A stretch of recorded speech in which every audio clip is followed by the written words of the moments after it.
Сегодня у нас на разборочном столе нестандартный для нашей работы агрегат, механическая коробка от автомобиля Volkswagen Transporter. В работу взяли машину, потому что это отец нашего клиента, очень просил, мы в принципе не могли отказать. Проблема следующего характера. При выжиме педали сцепления где-то до середины начинается такой посторонний звук. Даже не знаю, как, Серега, этот звук описать. Как трещотка, как будто. Трещоточный звук. Предположительно, что это проблема с первичным валом. Сейчас коробку разбираем, будем осматривать. Посмотрим, что там. Располовинили коробку. Магниты, ярко выраженные продукты износа в большом количестве.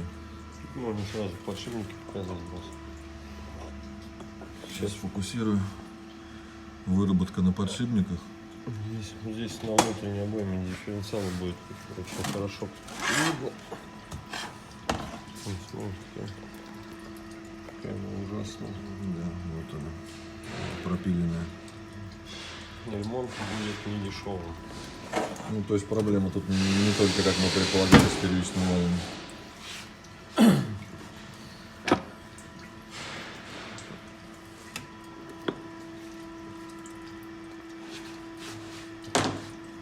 Подшипник, который нам надавал звук вот в таком состоянии. Крути, Серег. Вот обойма, вот видно, что она вся выкрашенная. Угу. Да-да-да.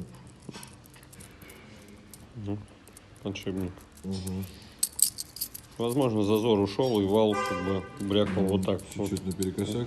вот так просто уже болтался из-за этого. Вот эти все подшипники у нас в печальном состоянии, вот это вообще, конечно, полнейший.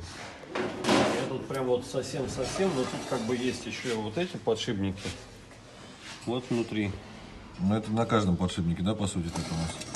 Вижу, да. Вот они, все Риски, в кавернах, да, в риске. То есть они все умерли. То есть подшипники надо менять все. Вот большой, огромный подшипник Это дифференциала. Показывали или мы нет показывали?